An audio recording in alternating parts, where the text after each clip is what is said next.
Merci, mardi malam, on a vu nos sika bozwami, bozana Kinshasa, boza un peu partout dans la République démocratique du Congo.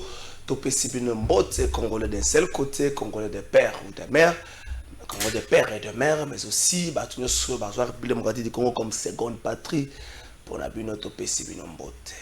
Mardi alelo 23 novembre 2021, Mikole Tikali Akotanga pour être année 2021 ici là, Kinshasa.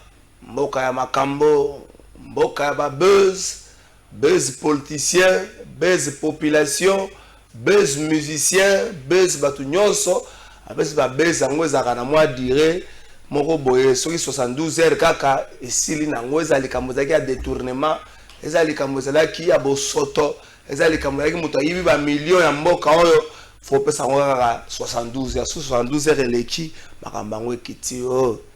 Tango na bande émission makanisi ya mbolinga mingi etininga na tuna Moïse Katumbi okenda consultation na libanda okenda consulter ba partenaire no ya libanda consultation okenda na yo kaka oto kozonga ya kopesa biso tilelo bato bazela ka position na par rapport à union sacrée mais tika to ebiso na Moïse Katumbi mobali mangungu ebele boite mobali la saraka mobali oyaki awa na simantema kadima Moïse Katumbi makelele we na Kinshasa loko la kaka fumer makelele wane sila olobe loko moko to vanda sui na tena Kinshasa soki ba kamola yo matoi soki ba beta yo fimbo jui ndenge mbo azwaka mokila koti na sa makolo kimi mbango soki lubumbashi okenda na libanda mboka ovanda sui makambo ya ndenge nyo sacré otambola présence ya parti na yo ensemble na kati ya nyo sacré to yo kaka susu lisolo te siko to luka nanu esalela ba ministre na yo toko banda bongo na Moindo Nzangi à partir de lundi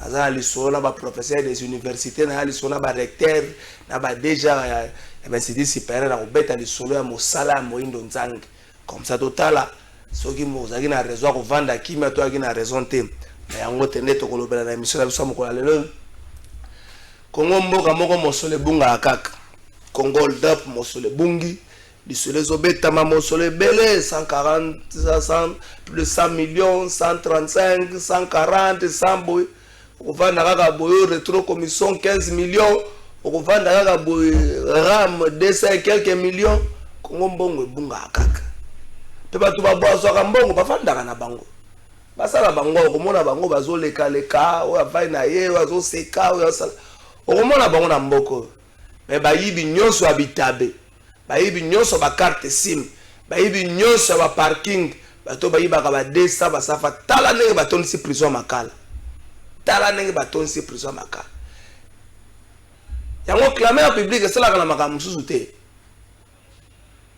clamer public esalaka kaka soki moto alobi ba insanité bongo bato bazwaka mbongo besoin désorienté de formation ya bana bato na clamer public esalaka mpona bango te gouvernement alobi a saisir justice na likambo ya hold up ya Congo dap ya mosolo ebungi oyo bakombo ya bakabila oyo bakombo ya clan kabila ezotangama na kati gouvernement alobi a saisir gouvernement a saisir justice tozela totala bakosuka na justice yango wapi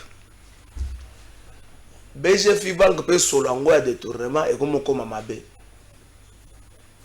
mais na nyonso tozosala toyebana kobatela tosala te ba dénonciation po moto wana elongi na ye sepelisaka yo te mais tout ça ba dénonciation pour mutwana réellement aïba na Ituri ba mort eza moins belé plus de 100 morts bokango zali druba sur druba ba mort eza moins belé et tout ça la passe armée police ba service à sécurité gouvernement bino bato boteki gouvernement surtout yo muto yaki na état de siège na makanisa mokonza mboka na ba province mi bala bo punda seke kimi ezonga kuna po ba mort to komi ko compter yango er mort to komi na ko lemba makasi ya ko compter silibiso nous espérons bien que robota mboma état de siège robota mboma nous espérons pour ce que boti mboma te sonye ko sa ba congolais nyonso likambo city na mokola lobby malgré interdiction malgré barricade mais au moins expression na bango ekokisama ki bande ko basalaki boso ya seni l'honorable Likinda alobi ba beti mosekwe mais police alobi ba beti motuta simbi motute police aboyi ko beta gaz mais honorable Lekini a levé à Zumo, c'est quoi, bloquons ça dans la poche et mais au moins, les deux côtés, bravo na bango, et ça battu bayaki sitin, abami policier libangate, et ça policier n'angambo nae, abeti mutute selon la police. Mais si kato c'est na gouverneur. Moi nous abiloko ceux qui baraté zali ezayo, batu balo bateke trésor, au saka fixation tout sur le gouverneur. Oui, ceux qui baraté zali za gouverneur. Général Silvano Kasongwaze exécutant. Ata mokonzi ya vérité, asa exécutant. Yo mutozo akaba mokana. Selon maître Hervé Diaké, ses porte-parole ya CLC, botikala ko informer bango te d'une manière officielle que bobo ici tinwana. Ba yo ki yango ba moni yango na ba réseaux sociaux to kolana interview maître Hervé Diaké ça. Ba yo ki yango na ba réseaux sociaux. Siko déploiement oyo tsaki o handicapé bakambula ville okangi banda BCDC okangi tina gare centrale pona nini. Okoye ko yate o tcheka ka bato wana nesika nono botika boulevard ko funga maboza les deux côtés et c'est possible que boko tanga biso boko pesa ngona nani bo sala yango. Olosa ka ba exercice makasi boye ya ko nyokola ka ba policier ko sala ka ko sa soki peut vérifier ba mission ba policier ba sala ka soki mosolo bimaka. Ba policier be baza bato. Baza na ba famille. Ah botinda ka bango na mission. Est-ce que mosolo bimaka? Est-ce que la ville est à la disposition? Il y a général Silvano Kasongo Mosso pour l'opération. Pour ce qu'on vérifie, on voit que la police de la ville professeur Kinshasa attaque carburant bakomi ko zanga yango. Attaque carburant bakomi ko zanga yango. Na lobita wa bo so na lobi bo on le loka général Kasongo yebise que yonde hiérarchie te makambo yoza hiérarchie zate est-ce que otinda ka ba police na ba opération bo otila ka bango attaque carburant bazana lipoto. République ko funda bato yali. Bo funda bato. Bofunda magambo ya mabe. Bofunda magambo ya mabe. Pour te permettre na bakonzi ba bongisa. Bofunda bakonzi oyo. Omona mokonzi mo na balabala akanga balabala tia barricade po ya vanda na veni na bino. Bo vanda na libabe na bino bozana veni mo akanga yango atia ba police so mutanga kota batu ne identité. Bofunda bato wana azana mondingisa ta okanga balabala. Bofunda bango. Bofunda bango. Avant na ko la kisabino invité.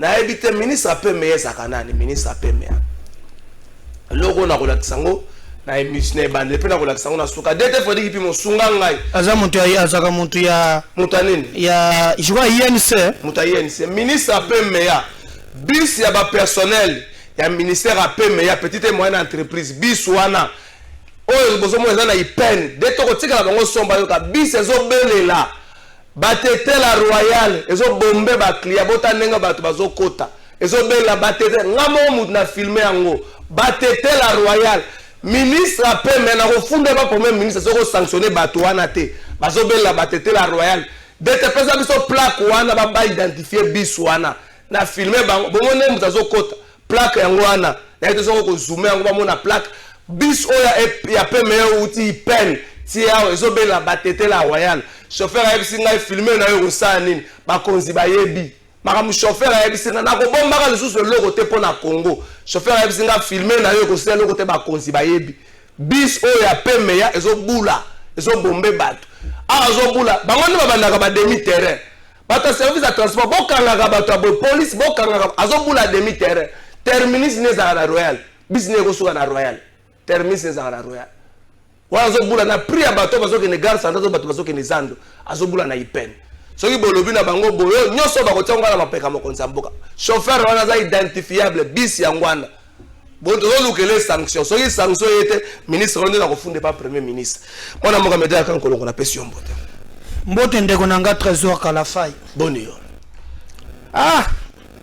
ka bongo mboka ngo yo koloka $100 me koyoka ba million yo kotambola kana bakolo Congo bato yo baya awa na ba bot donc bakomi ba millionnaire yo ko saka de masokota da clair mais na comme non ngana biso to ko bunda na musala onde longo ba ndo yebo olati que la fenyi na yo la mukina tongo yo na plateau de vérité ozwa na solo nzoka ba mususu bango baya nde ba yo ko ba mususu mona bango par quelle magie omoni bis ape meya ezobula mibazobe la ipel batete la royale mais félicitations ndenge ozwi bango mena banza ke bakonzi na bango bakozwa c'était zongi ça biso ba mona ngo bisa pe meya Congo est déjà beaucoup suivi na émission tout cela qui la fois passée on a même kingambo chombo nangako donc en fait na mboko hein batu basala ba cop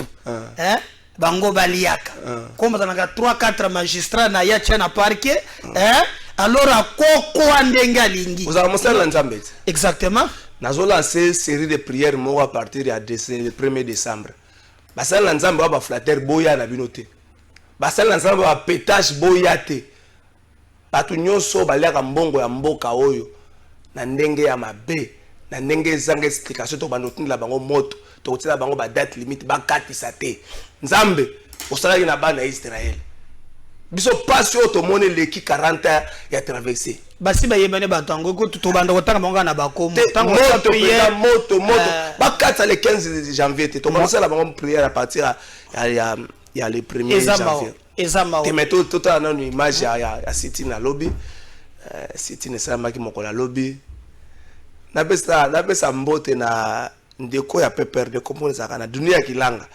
yango yo bakangaki yo to bakotisa ko na jeep à la police théâtre yo bazo kango ba police bazo bondela yo kota pa dunia kota bakangaki yo to bakotisa ko na jeep to baza ko longolo mutu moko akana ki ngaka beta yo elo pe na remarquer bona ko lobango na suka tota no image. Merci d'être absolument comme image comme après tout le monde qui gouvernement il fallait peut-être pas à paralyser ville na quoi il fallait tika bande ko basa cité na bango expression moko démocratique ba ça loko moko exactement ngai il ne faut pas couper ça bango importance ebinga medar na bundela makambo ya expression ya ba marche démocratie etambola kana meeting marche na ba sit-in donc c'est pas aujourd'hui que parce que bokomi na ngambu soit ya union sacrée nde bokobanda ko bebisa ba valeur obino bobundela ki jamais au mona kingai tango ba pekesa ki Martin Fayulu atambola ka marche ali boso ba tiaki misapi na loba que jamais alors jamais bako pekisa yete atika atambola ezali reconnu par la constitution mais ezana batu bako tambola te oyo bali babomi basasi oyo bazo ko créer yo kati ba kolo na zo bisayo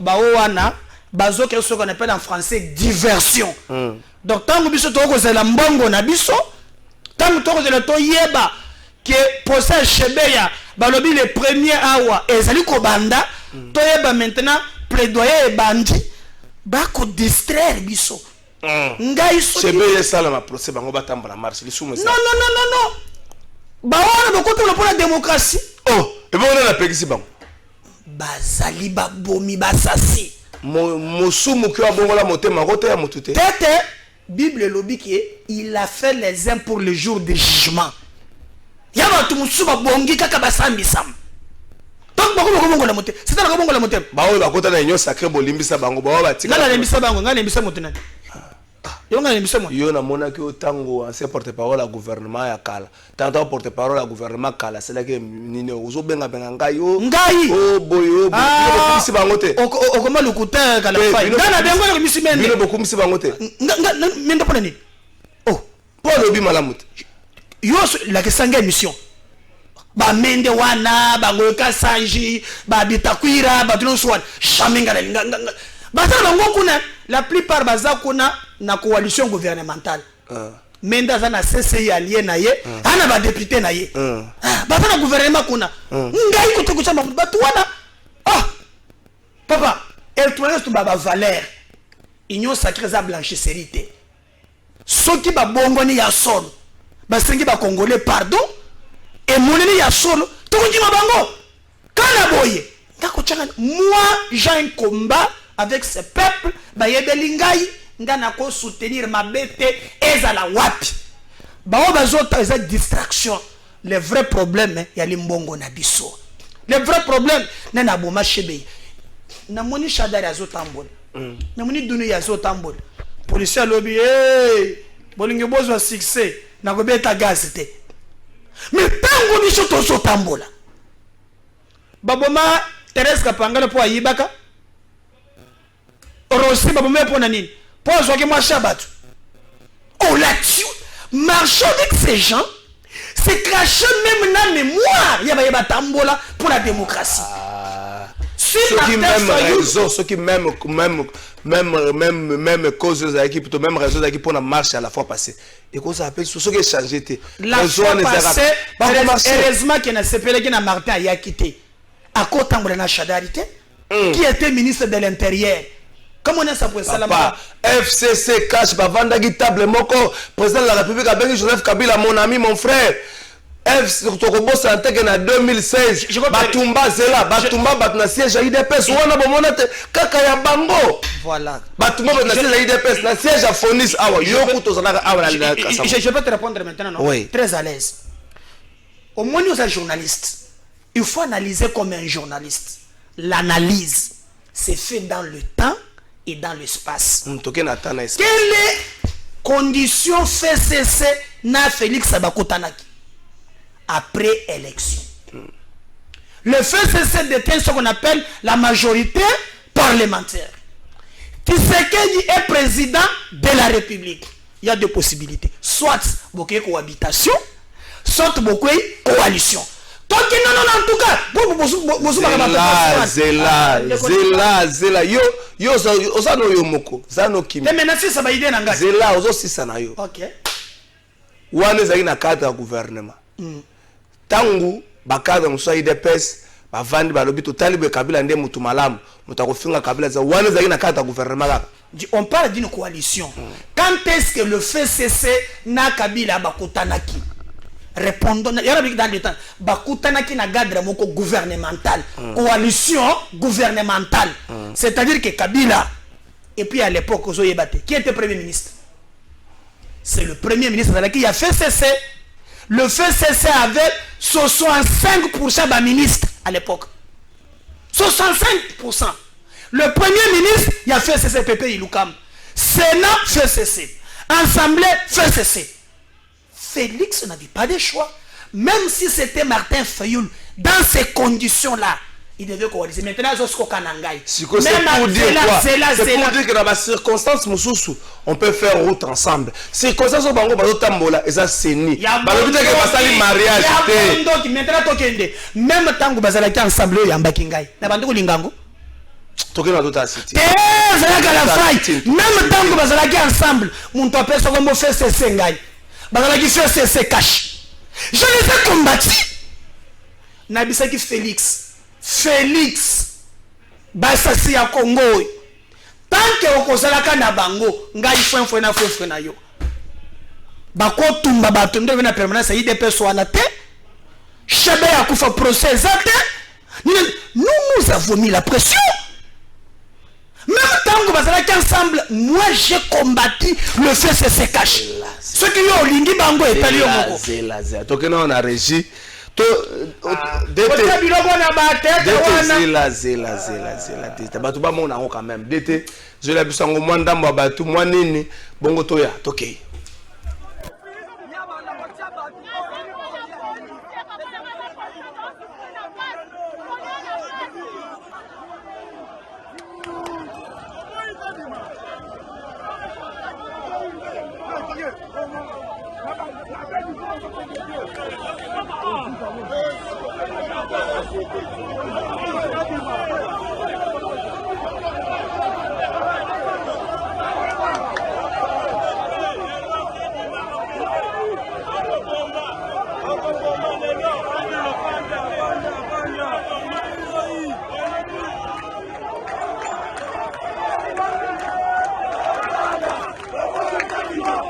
Maître Hervé Diaké, c'est aux alliés porte-parole, il y a un mouvement organisé, sit-in Mokola Leloyo, de bosser à Seni, et puis vous avez projeté marche Moko le samedi 27, c'est vrai, marche les alliés interdites, sit-in n'a pas interdit, mais au moins il y a un monde fou, boulevard les alliés barricadés, juste tronçon, ils ont compris entre BCDC et puis Gare Centrale, mais Bouillé et Belé, il y a eu des arrestations, il y a eu tout ce qu'il y a eu, il faut retenir Néni dans le mouvement pour ça.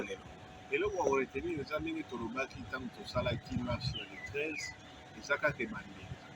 Les océans, par contre, il y a un message miné, où il y a qui, déjà, le bêta qui s'est fait. Pour moi, politisation à Seigneur et Salamaki, la ligne était, lelo awa ezala ndeko Ledi Kadima ezala membre nyonso ya CENI bazoreflete kaka volonté ya famille politique ya chef de l'État.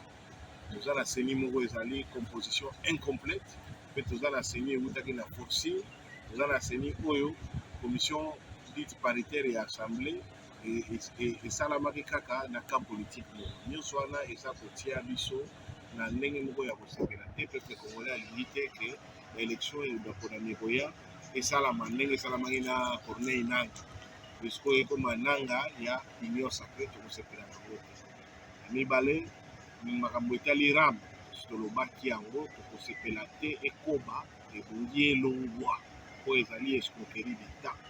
Misato makambo ezosala lelo tozoloba boye babobi susu bato na Ituri nyonso wana eza kotia biso na pasi mingi tolingi toyeba makambo état de siège ezokende wapi mais rapport commission de défense epesaki oyo esengaki bapesa mampinga makoki mpo basala misala na bango eke wapi mpe makambo etali éducation bana na biso na etali ndenge gratuité komaki kokonda na kokoso nyonso wana si tolobaki yango mpe tozokoma kasi olobi marche ezalaki interdit marche ya le 27 est interdite sit-in ya lelo ezalaki interdit sit-in comme marche ezali badroit ya manifestation. Merci DT Frédéric Kipim Okage. Ezoya DT ezomela merci DT. Voilà bon aneza bongo moi muke makambo salama mokola lobi et puis interview à maître Hervé Diakese porte-parole ya CLC autour ya marche. Ameda kankolongo to katisa. Avant to kota na makambo ba détournement na este malgré état de siège bato bazo kufa belé. Bato bakomi komi tuna un militaire na biso bazo sala nini. Pourquoi abattoir humain il faut et continuer pendant que tu as un régime exceptionnel na côté kuna un militaire bongo bazalta osage ceux qui va intervenir mais aussi là est-ce que tu as contre ya ko vivre en dengwana? Moi d'abord je regrette que nous sommes là journalistes et là politiciens. Tout le monde a l'obligation de s'attaquer à l'état de siège. A l'obligation de s'attaquer. Je vois presque peut-être yote mena moni et ne bateli bango mube qu'il faut s'attaquer à l'état de siège. Je regrette. Je regrette pour na bande konanga bazokuf. Kalafai Congolais ata moko wazokufa ezeli wa ya trop. Même temps on a fouka makaneb sakankolo ekoki. Mais comme ces interpellés bisoté ko sunga. Mais qu'on interpellé bisoin parce que il y a des gens qui font la politique avec ces cadavres. Pour être leader naïe azana discours, il faut qu'on tue ces gens-là. Donc en fait, pour nous, le sang de nos compatriotes, ils ont fond. Il y a quoi ça dans la politique. Et je suis déçu. Regardez. Cette histoire, il y a Est. Félix vient d'hériter là, ça fait maintenant 3 ans. Maintenant, c'est 6 mois maintenant qu'il a géré en Goyemoko. Parce que Bazalaki a fait ses Sénakash quand Bazalaki ensemble. Mais c'est un ensemble de tout. Il y a la communauté internationale. Il y a les ressortissants, il y a Est. Mbosso Aloba, chers collègues, quittez le groupe armé. C'est que Mbosso à son niveau là, il a les informations. Parce que ce qui est état de siège, la plupart des politiciens il y a Est. Kalafai, ce qui est à Est. Au commun à Bazoboma, na Coin immeuble les autres, les CCB takana immeuble. Mais Batou Bazokouf. Il y a une complicité que Batou Basala Yango Kop na Bango. Alors, moi je regrette et j'interpelle nos forces armées. Salo Bango, Nalandaki, Ndekumoko, Salaki, Kuna Lobby, ce qui est vrai. État de siège et Silissu Kobomate. Mais il y a quelques avancées significatives. mais tant que bazobo mabato nga nazomona ba avancer wana te. Et puis nous avons toujours ramené à biso, oh nous avons repoussé. Bon, ceux qui ont repoussé A, hein, à combien à coin, les mêmes exactions qu'ils faisaient à point A, action à point B. Pourquoi vous ne tuez pas? Vous repoussez. Armée congolaise, ils vont vivre dans la défensive, là, ils vont vivre dans l'offensive. Alors, il est grand temps ensemble, tout politiser les Cambo Oyo, nous tous, topé sa stratégie derrière nos forces armées, afin que abattoir boucherie humaine wana et si là, les Cambo nazo senga bateau, batika ko c'est lango politique. En tout cas, o azana les kanisi apes bateau bazo kufa kuna, bazali a fait CCT, ya Congo en avant, il y a Union Sacrée, ils allaient bateau, o bazaba congolais. C'est inexplicable et je suis très touché na loi ya bande konangawan que le gouvernement va multiplier ba effort yango na loba ki même na budget oyo moi nazalaki na soda moko ayebisinga boy tango balongwa ka awa po bakende kuna ba komando ba pesa ka bango $30 net 60,000 ya route ba pesa avant partir net ordre ya mbongo non frais d'émission ce que chose na moi sinaban authentique, je vous dis, d'ailleurs, Alexa Kingai, Azasoki Commando, dernière opération Bakenda Kiawa, Bakitisa Bango attaque, il a glissé Bambani Nase, Sokini na hélicoptère, il a taillé Bapota partout, on lui a donné 60,000. Ndoko tika la moisi nandako, Ndoko tika la combien, je ne sais pas. Alors, nous devons faire partir aussi na ko gagner bitum. Quand bazo prendre que non, ba autorité bazana ba carré minier.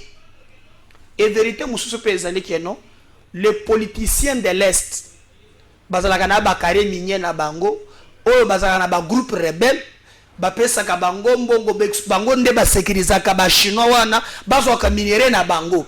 Depuis état de siège hier. On ne peut pas kwanga ba chinois par-ci par-là, ba perdre mabulu ya or na bango. Il faut que l'état de siège ait l'ongo des questions de vie ou de mort. Bah, comme les Codeco là. Ce sont des frères. Quel est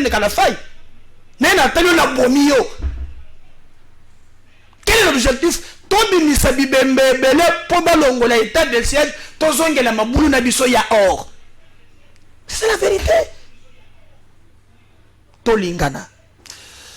Tozokota na makamba kumbongo kubunga. Maintenant pesa ba politiciens nyonso mbote. Ba régime akala na ba régime lelo ba bazui ba carré minier. Mikolo bozwango mwa mingi na lwalaba. Nzamba batela bino. Bozwango mwa mingi na okatanga nzamba batela bino. Ba politiciens ya régime akala. Régime akabila na ba politiciens régime Tshisekedi Félix. Na pesi bino mbote ba politiciens se poser ba carré minier. Mais le sambo to kosela bino. Le sambo to kosela bino à partir le 1er décembre pour moi na makambo ko na ba carré minier. Beaucoup mona makambo ko na ba carré. Heureusement matabe ezalaka bongo te. Botuna bato. Heureusement matabe ezalaka bongo te. Beaucoup mona makambo na ba carré minier. Ata bo timoli na profondeur on ndenge ni boko luka ba minéré. Le royaume Congo comme héritage na bino, bisote Congo héritage na bino bozwaka pour pesa na ba militaire $30 pour que ndango bitumba. Mais dans kankolo. Mbongo na mboko ba na pe ko bunga mwa kala. Mais avant que tu yango une émission tu le gagner na suka na moni ndeko moko pe balobi o tant na bandi ko le makambo ya ba ministre o bazo sala bien ba muso lobi o non ndenge na tangi Tony Mwaba afuti biso mbongo na bangote monsieur le ministre ngala lobi ko za bien mais batu balobi ke oza bien te na il paraît ceux qui ba corriger que examen d'état na bango ba poser ki ba examen tout ça ti de lo ba commettre ba composer ki ba corriger ki pe hein depuis ti de lo ba futa mbongo na bango te ba komela yeso ki ndenge nini mbongo ezali te ba komi ko benga ngai onde ni yo lobi ke Tony Mwaba baza bien ti ah bande ko na ngai malo asilisa ki grève quand même abundi bozwa balobi te que ba subongo te na lobi ah na ko ba subongo sinde ko lobi ka cité mais na ko sengela ka bino po musana na nga yango wana so bande ko na ba sengani ba za na problème ya bandeko bakorzaki ba examen d'état na bato bakomposaki bato bakomposaki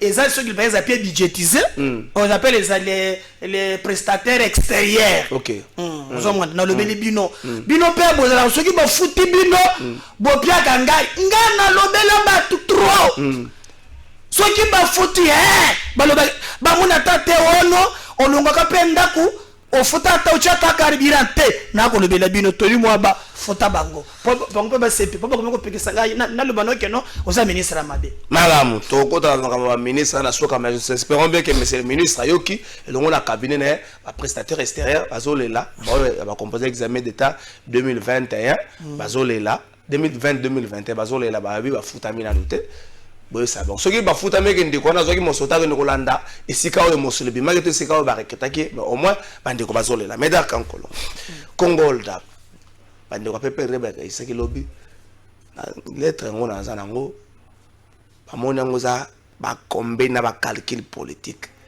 pona ko nuire na image ya batu bakambaki mboko na ekeke moko to ye pona ko nuire bango. Mais ce qui est vrai, Congo, au-delà de la berceau de l'alimentaire, il faut que le Congo berceau à détournement. Au-delà de la berceau de l'alimentaire, Congo est la berceau à détournement. Et ça, c'est une explication. Ba détourner mon à go pass, ba détourner mon à ram. Nous sommes mon à Congolais ba détourner.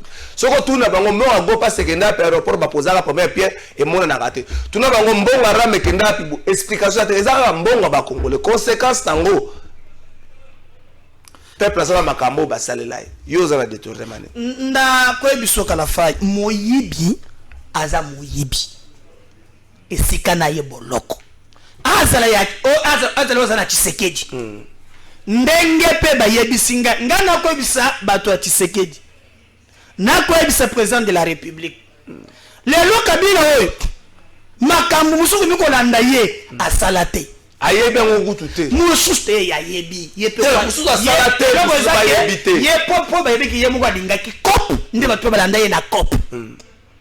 OK alors donc les gens de bono aux plateau de vérité tozana ba Patrick wa na bwaga ye kaka Patrick kitoko uzomona azaka pe muntu na ngai ba mona kaka yoka na foka ba cop so pe ala fa ngape na beta pe me ya niveau na ngai ndé ba lobi mbise banda ko pola kaka wapi na mutu soki mokonzo tracer ligne bato bakolanda yo Félix ayebake ba na mokili ya lelo na lolenge ye na makambo ya transparence na banquette ya yepe ko sala lobi donc il est grand temps que a contrôler toko yo kaka surtout makambo ba carré na ba ko kenda ka ministre ba biso ba carré mi toko yo kaka ke bazolongwaka bakendaka na lwala même il paraît que bolongoli ya muyej fifi maswaka nini mama fifi check mama fifi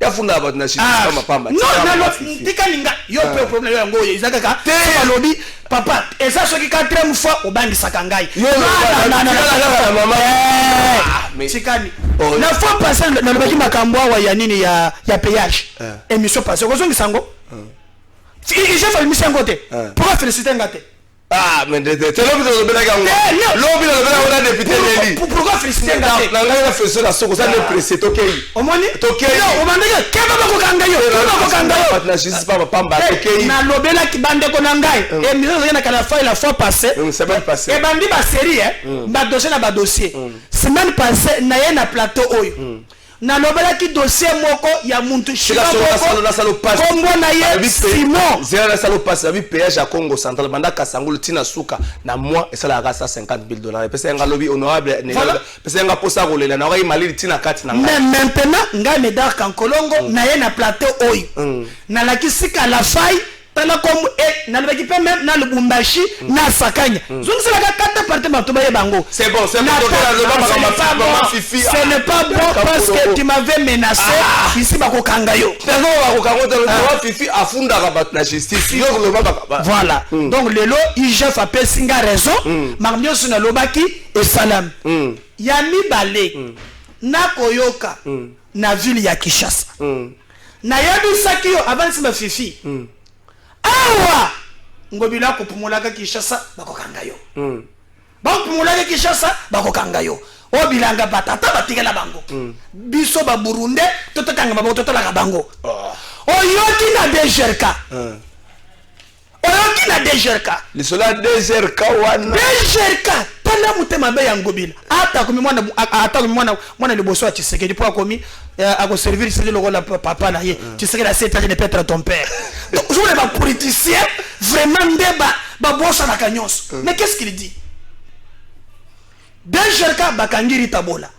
akota makala justice oy bona mbela kaka biso justice oy abima na boloko yo muni mutu bakangele makambo ya musolo même ata pona ba fuite ba nommer na brigade anti-fraude appelle ça yo non yeba no pona vite de Kinshasa c'est lui qui contre la yo moko bakangele makambo ya misolo ngobila va te nommer na anti-fraude mais appelle c'est pour les kambo ya vida Kinshasa alingeti na mona ka clair na yete parmi ma dossier nyonso nayoka moma kambo so donc côté wale na mona ka lingeti na vida Kinshasa soki to basenge na ko episode yango na sepeli appelle c'est ngaye awa to so babo tango to konsisa émission mona kulut na moko ya wa trésor batanga ki directeur ndeko na ngai tika ni ngai ce pays n'appartient pas à ces directeurs là. Ce pays nous appartient, nous tous. Nous avons les mêmes droits et les mêmes devoirs. Ce qui va pécho kamba mboka, kamba kapote, bozu ya mboka izongela, ba yimboka. Mandat l'État zakana dire. Kabila azala que le azate. Mais le plus important, batu ba ko retenir nini tango zala ki kokamba mboka. Mama Fifi. Alors les lots qui na DGRK va porter sur des millions mozaka bandoki. Oui bata 10 000. Oui bata 20 000. Oui bata 1 million. Dans un pays où le peuple vit avec moins $1. Papa, kinde na bakimba nsekewan. Mais les gens vivent. Tu vas pleurer. Na fala ki na quartier mayengele. Na kendo ko planter parti. Bana ya ba 5 ans bezo na ndangai. Papa, courant! Bana Miké. Il y a des individus sans foi ni loi ici dans le bureau qui se partagent des millions. Après, on va nous arrêter. Nga interpellé Félix, mais maman côté maman Fifi. Na koyoka que ba conseiller.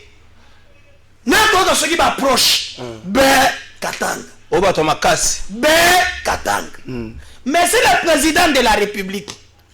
Aujourd'hui, il est comme Moussous.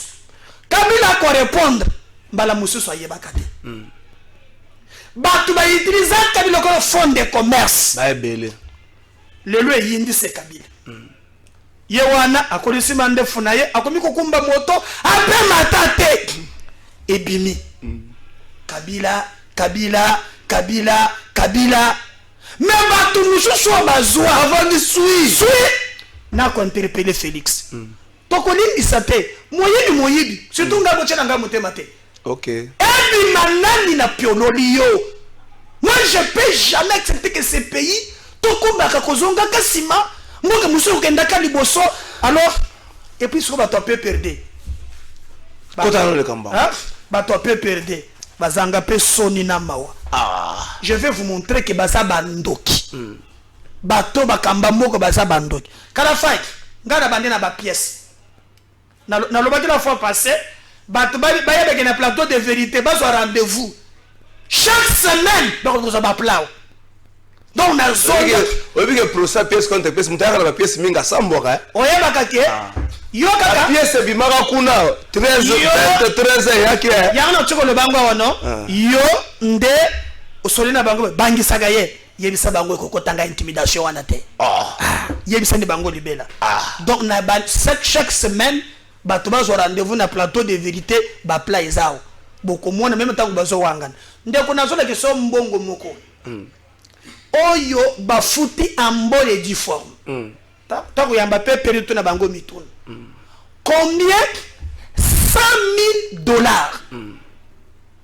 ba futi yango impôt na biso ya minerai na biso komba société wana Mutanda Mining nayebi mutanga voilà na kopesa yo na bordero oyo bango ba futeli na numéro ya compte na place balojaki mbongo wana na date nakopesa yo ministre ya finance à l'époque azo regrette alobi me mbongo bafuti nazomona moto pesi mpona kesi ya l'état ekoti te kalafai nakei musika kosala bankete na ngai bakotya pe wana pe ozali na baONG ebele bakotya pe otangi document nga moko nga aza na badocument omoni nyonso oyo eza barelevé de compte mais nalingi d'abord yo otanga quand même omona na peso moko otanga oyo nazotya commentaire tangela bakobordero d'abord yango wana ya mbongo tanga nano Banque commerciale du Congo, agence de Lubumbashi, mais c'est adresse numéro compte 00 130-91 611 35-88 $. Relevé journalier d'encaissement pour le compte DGE. Journée du 12 janvier 2015. C'est le numéro à compte déjà. Un Mouni. Donc, c'est un nom ou raison sociale. Mouni, date le 12. Déclaration récépissée, auto-office. Nature de l'impôt. Impôt sur le bénéfice et profit. Mouni, numéro CAB, ministère, finance, DGI, patati patata, token à montant. Cause à combien? 20 millions. 20 millions, non? 20 millions de dollars. C'est pas 20 000, c'est 20 millions de dollars. Ok. Zongi Selangai. Attends, on t'a signé. Tangana Komboya. À la Gouli. Hein? À la Gouli. Entre Guillaume Jean, lui. Hein? Ouais. Tanga numéro ya compte. Agence Nini. Lubumbashi te. BCDC. Nazo peso le susu. Tangela bango yango. L'agence a signé pe awa. Bordeaux agence César. So agence César. Bilo makambo yo. Kuna baninga batanga ki ba document ba million. Cordon Gilbert. Ba document ba million. On dit combien wan? On a combien? 20 millions non? Il y a BCDC. Okay. Agence de Lubumbashi. Ok. Awa Mouni Mutandama Ning Sahal. Le 14 janvier, avec le 12 janvier, donc 2 jours après. Voilà. Transmis copie pour information. Son Excellence, Monsieur le Premier ministre, Son Excellence, Monsieur le ministre des Finances, Son Excellence, Monsieur le vice-ministre des Finances, Son Excellence, Monsieur le gouverneur de la Banque centrale du Congo, Monsieur le directeur général des impôts, Monsieur le receveur des impôts de la DGI, Monsieur le directeur de la DGI, Direction générale des entreprises, Direction générale des impôts, Kinshasa. Après ces références concerne le paiement de l'avance d'impôt sur le bénéfice et profit. Monsieur le directeur, nous faisons suite à la signature du protocole d'accord du 7 janvier 2015 et à la réception de correspondances numéro CAB ministre Finance barre DGI barre 2015 barre 05 et numéro CAB ministre Finance barre CF barre HN barre 2015 barre 030 émise par son Excellence Monsieur le ministre des Finances et conformément au terme de l'article 3 du protocole. Nous avons l'honneur de vous transmettre en annexe les preuves de paiement suivantes. L'attestation de paiement du 2 barre 2015 barre DGE émise par la BCDC plutôt pour $ 20 millions de dollars américains. Combien on peut la lettre? 20 millions. Les SWIFT numéro, donc référence au la banque, les SWIFT numéro émis par BCDC pour 80 millions de dollars américains. Moutandama Ning Sahal, capital social, après c'est pas capital social, on tanga dans siège, avenue Kapwasa, ex-route Mounama, quartier Njanja, commune de Kampemba, Lubumbashi, RDC.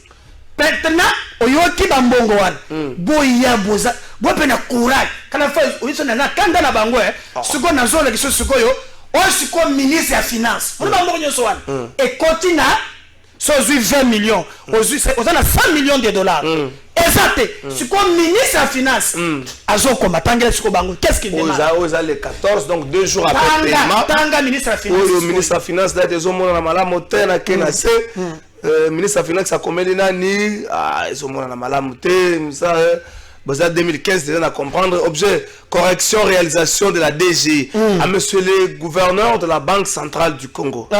Donc à ministre a commis le gouverneur de la Banque centrale monsieur le gouverneur, j'ai l'honneur de vous demander de bien vouloir porter au crédit du compte de la Direction générale des impôts les paiements de dollars américains, 100 millions de dollars, effectués par la société Mutamba Mining au mois de janvier 2015 au titre d'impôt sur les bénéfices et produits 2015-2014 en vue de permettre l'appurement de son compte courant fiscal et la délivrance de la quittance irrélative. Henri Yav Mlang, le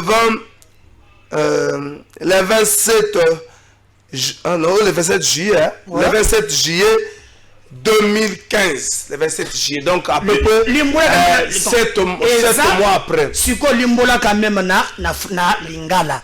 Ponga na cha commentaire te. Muganda le lobini. Oya hariya va sengini. Tous les ayangai. Voilà. Biano ezayo.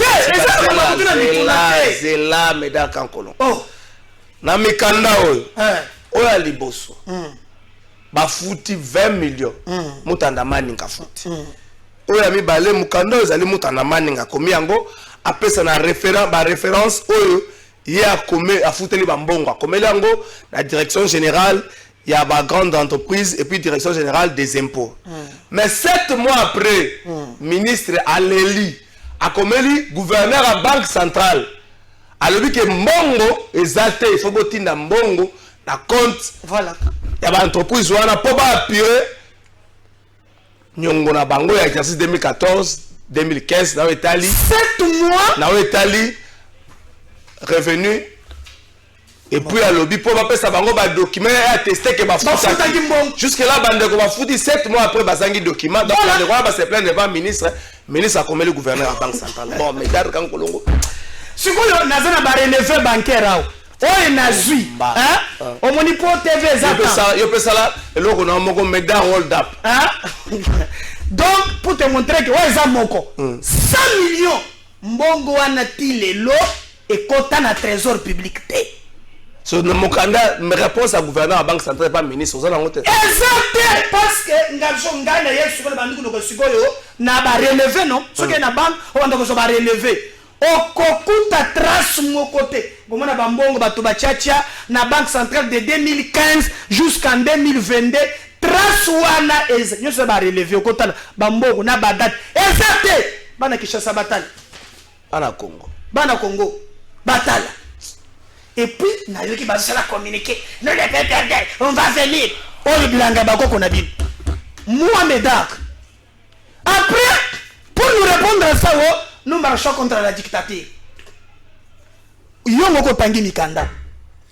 Aria va na bomoi. Aria va se plaindre que mon anité. 100 millions mon. Afena bomoi. Na pesa numéro ya compte. Kalafai tolinga Congo.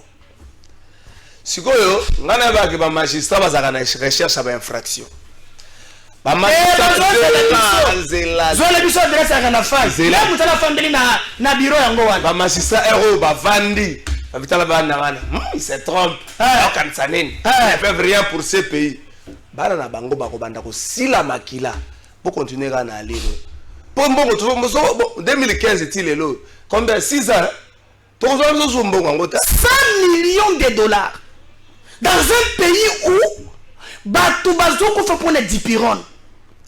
Dans un pays où nous devons faire Kimbanseke, hein, ana posata les bourriamai.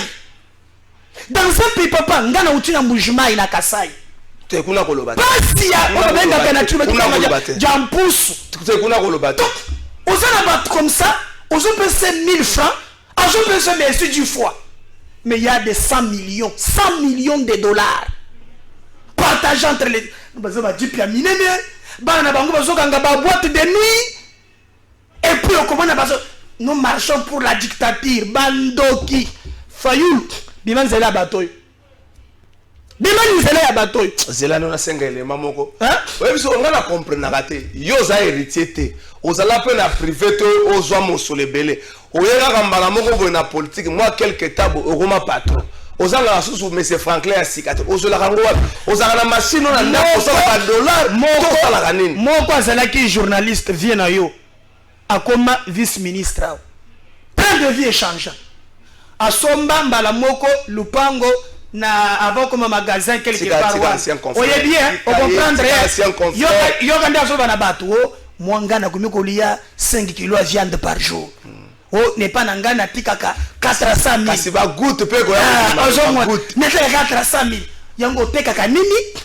train de vie na yo changer yango population yo yelaki ko salela yo opesieni zana sengele mamo tata mo conseiller kolo na moni IGF azo sane musala be mais ça ba dossier musu IGF akota abimate akoti abimite dossier melie IGF akena ko sa contrôle na régie des eaux tile lo régie des eaux kotoye bagate suite nzola Kinshasa komi na mabulu ba timole même na gome bato ba timole pona ba fora jour to ko banda ko zinda peut ko ba forage pour régie des eaux oyo d'abord bazala na régie pardon bongo oyo nini babengisaki Gentini ministre provincial la finance conseil financier na ye eza wapi po kumona Tshisekedi nde régie ko bimate IGF ba dossier belé somene tokena na régie.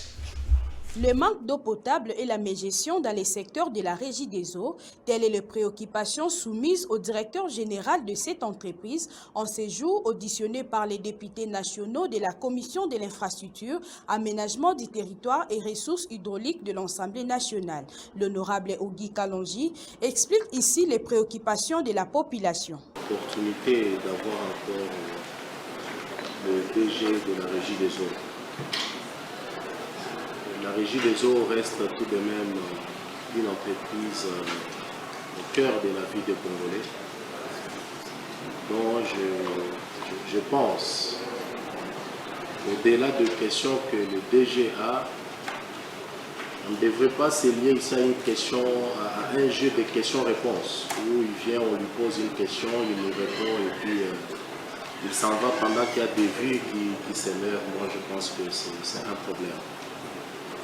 J'ai personnellement apprécié les questions que vous avez posées, mais je tenais à noter aussi, vous l'avez mentionné vous-même, que le dossier sera renvoyé à la sous-commission, parce que nous étions effectivement sur un travail en sous-commission.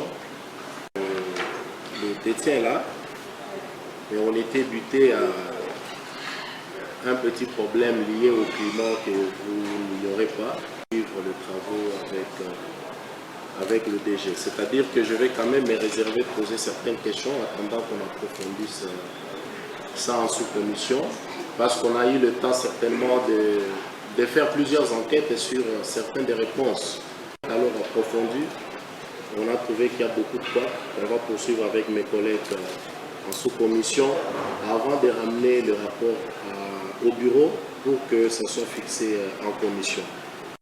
Surtout à la première question, de savoir comment ils justifient les dépenses qu'ils ont faites dans le cadre du budget 2021. Comment ils justifient ça? On aimerait avoir certainement tout le détail possible, le relevé des comptes, les preuves de transfert de ces fonds provenant du ministère de... Merci. Lobi na repère Sabino élément bon ndango na bozindo. Honorable Ogi Kalonji, merci na yo. Akasi na musalo zo sala. Tata mokonzi IGF akota na makambo ya régie des eaux abimate amelama. Mbongo kopesaka na compte à 100 jours pour la régie des eaux. Bolandela yango régie des eaux.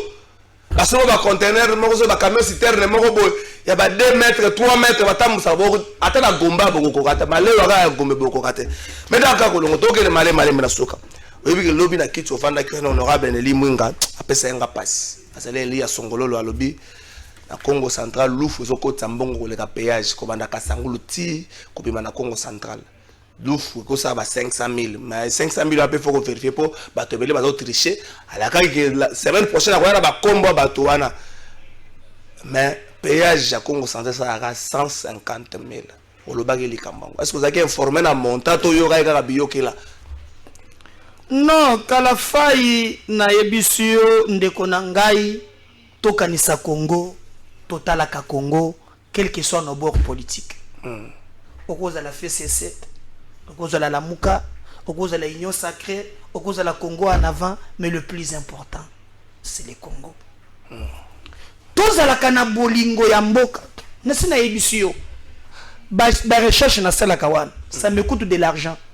Oh yokutu, bongo te nazo bangela nazo bangela. Okomona na kokota ngai, j'ai fait une semaine. Oyo batu batindelanga batu ya parquet. Baya balanda ngai pona bundela ka batu basali ya commerce extérieur nayiba te nazo bana nange bakomi mal à l'aise nakomi nazo to bakomi kolanda nge lokola moyibi mais bayeba kopumola mboka baza à l'aise. Et quel est l'objectif ya kobangisa biso nayebisa yo keza na muntu moko akomi ministre mais c'est le président de la République nalobaki likambo oyo kala fai lokola yebanaki na muntu wana kotianga na makambo na yo te kotianga na makambo na yo te abandaki kokaba mbongo mingi afandaka na cité du fleuve na cité za kaboy na hôtel na fleuve Congo hôtel OK abandaki kofanda kona mingi akoma na ba fondation mingi lelo aza ministre soki management soki ministre ni bato bako comprendre kaka mais ye wana azalaki conseiller principal ya chinois azalaka wang hong chinois komi Simon ngo azali péage nyonso ya Matadi ye wana azana kasumbalesa ye wana na bundia tumba oyo na yoki lobi chef alobi a établir dossier wana lobi mesdames ata boko reconnaître ngai te mais j'aurais écrit une histoire pour ce pays. C'est là non suko tatambo za na gouvernement azabe na copa péage bango bazapesa na mboka 150,000 avant akoma na gouvernement azalaki conseil principal makambo ko no babe mukeba lobaka na kala bato bamonaka ngo bamise batepelaka nango mais biyemba yembo pe bamise boyembaka bato bele boyelaka biso na bino bato ba théâtre na ba journaliste bibwakela bobwaka bato mususu boyelaka biso moso azala même père héritier nga tata oya zoloba na vérifier école na famille na bango mutatekela 10,000 azate atangile kaka wana inikini atangile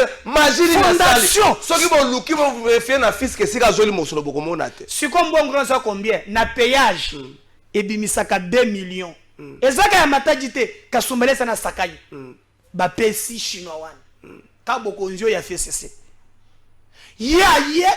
maintenant j'aurais appris que il a utilisé cet argent abandi ko pesa soki entourage soki ndengenine il a influencé a pesi na ministère mais le Congolais le plus moyen batike na bapasi na lobaki yango semaine passée le IGF abimisi yango. Moi je peux vous dire une chose to côté que la bino mboka oyote moi je me battrai kotuna ngate union sacrée kotuna ngani tete awa na phase tokomi et comme phase expérimentale ya kemboka na biso ekende le bosso et biso tokani ke ezali malam parce que si vous regardez Kalafai ce qui to télémité mboka na biso ekende le bosso. Merci mesdames Kankolongo et monsieur Silibota la siko to funda ndenge komi awa boy tata mo conseil ko to ko mata to kiti fundela ngala no ministre oyo ko za na bonne volonté mais soki okangi maduso mosole bimela te tata mo conseil bonne volonté ne ko suwa kaka ona 100 millions to kena no général to funda bongo na funda bango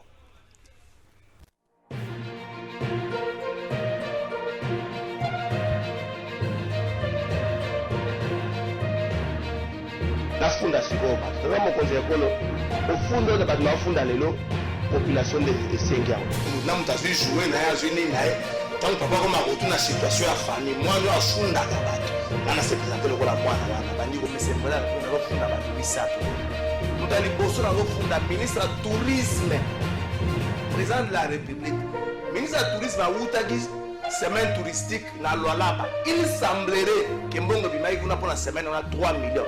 Il semblerait la confirmer le côté que Mbongo Bimaï kuna 3 millions.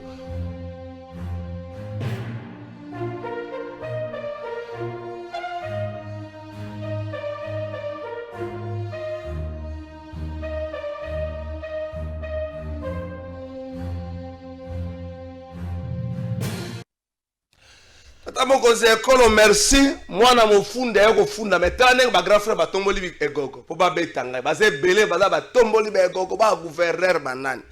Tata mokonzi ekolo mutali boso na yako funda zali DG à régie des eaux déjà réduit ezo pona nini mai na Kinshasa bato bakoma ko luka ngone bato ba luka mbongo bazomona ngo lisusu te mutu musako maluka mbongo azuite azongi bongo mai ndenge moko akoki na yeko lobela biso nyonso peut-être mokonzi ekolo na Kinshasa mai eza te soki ba conseiller bazoyebisa na yo te soki ba membre ya gouvernement bazoyebisa te Kinshasa partout forage na forage bato bazolela Kinshasa mai eza te mbongo bopesaka na 100 jours tata mokonzi ekolo bofungwela ngo misu ezalaka kaka makambo ya maison préfabriquée te makambo ya régie des eaux pe na SNEL ezalaka melo na fundi na mokonzi ya régie des eaux na fundi bango kofunda ya mibale na kofunda burumesa Kasavubu bato bazolela gambelezaka na mboka mususu to zaka gambeleza na bosoto burumesa Kasavubu bato Kasavubu bazomituna soka salaka musala to asalaka musala te balobi aza mingi na bureau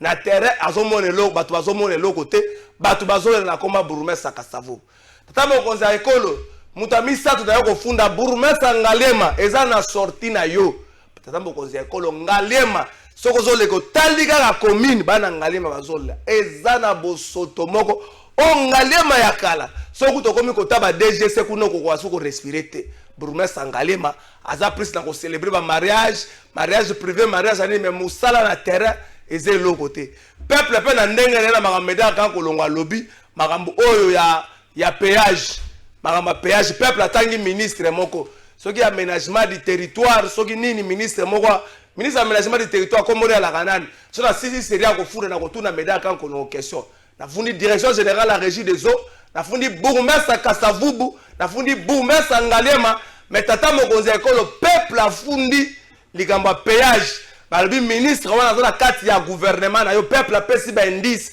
balobi aménagement du territoire loko moko ya ndengwana peuple apesi ba indice ko funda lelo esili merci d'être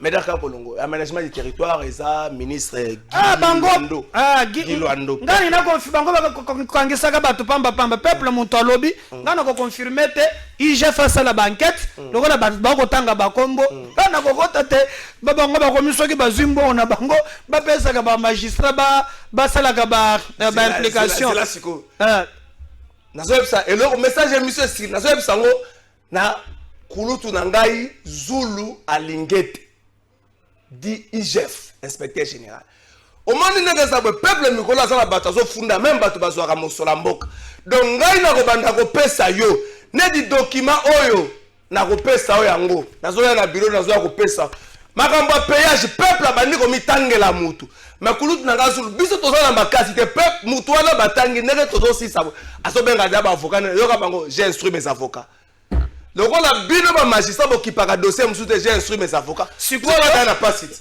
kala fai ngane la mukina tongo na bundi po na mboka na yene la kisine nde ba yebi 100 millions yo magistrat procureur à la recherche des infractions faut le dossier merci émission lelo sili bofunda bato ba numéro ya bisa bango série bandi ba plat chaque semaine plat mo réseau ya bofunda bato ezala intérêt mboka OK